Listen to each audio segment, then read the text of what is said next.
Hi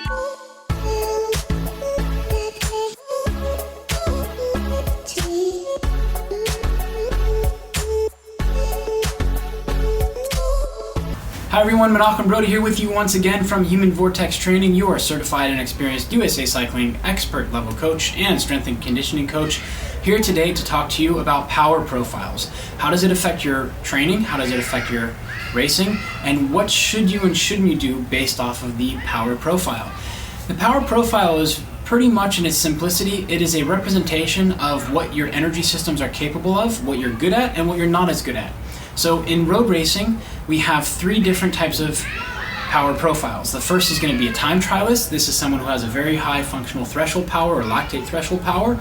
They have a above average or average 5-minute VO2 max number. They have a below average or at average 1 minute or lactate alactic threshold number, and then they have a 5-second power or ATP PC energy system number that is very low compared to their averages. That's our time trialist. Our all-arounder is going to have these numbers fairly close and clumped together. So the 5-second is maybe the middle of average, the 1 minute is the lower of average, a 5-minute is average, and the FTP is the upper end of average. They're all kind of close. It doesn't have to be exact, but none of them really sticks out.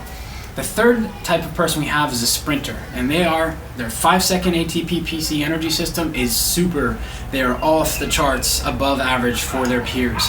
Their 1 minute alactic energy system is going to be above average. Their 5-minute may be average, and their FTP, their lactate threshold, may be lower average or below average.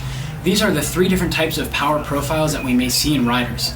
Now, something that's very important is that we combine this with our mean maximal power graph that we have on our homepage in our WKO, or whatever analysis you have, analysis software you have, to try and figure out what are your strengths, what are your weaknesses. If you don't understand your mean maximal power curve, we have a video on that, so make sure to go back and watch that. If you have your power profile and you are in your first 2 to 3 years of racing, do not take that power profile to mean that this is you. You are a time trialist because your functional threshold power, your lactate threshold is high, and your sprint is average.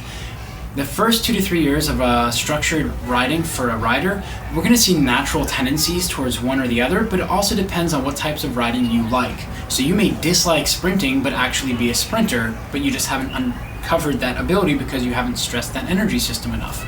So don't take your power profile as being this is you, this is where you're at. We see this all over sports. You know, when someone's developing, as soon as someone says, oh, you're slow or you're not able to do this, someone gets in their head, oh, I can't do that, and then they don't train that. So unless you've been riding structured riding or really tracking your training for the last couple of years, make sure you're taking your power profile as feedback for this is what your training is good at, this is what you're not getting enough of, or you're not stressing it properly. Maybe it's time to get a coach like myself to be able to help you structure your training to bring that up. This will allow you to better understand where your training is strong, where you're naturally strong, and are you matching those two together. And that's very, very important because there are a number of riders who say, oh, I'm not a sprinter, for example, and I have a rider like this. It's been 2 years working with them, and now over the course of 2 years, I said the first year, I said actually with the high cadences you're able to maintain with body control, you are a sprinter, you just haven't uncovered that ability yet. I'm like, no, I'm not.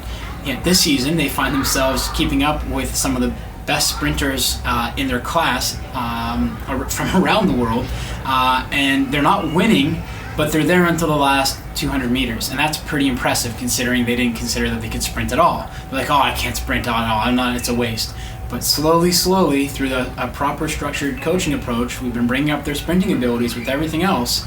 Seeing this as a natural talent that hasn't been recognized by the individual, they're seeing fantastic results.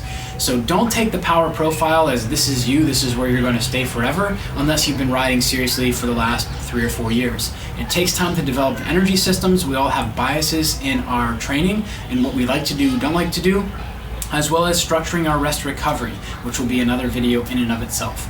So this is the power profile. If you're looking to attain a power profile for yourself, you can go to the Human Vortex Training blog, humanvortextraining.com blog, and you'll be able to find a 1-day or 1-ride power profile test for those of you who are more advanced, and a 2-day power profile test for those of you who might need a little bit more rest in between to get true values.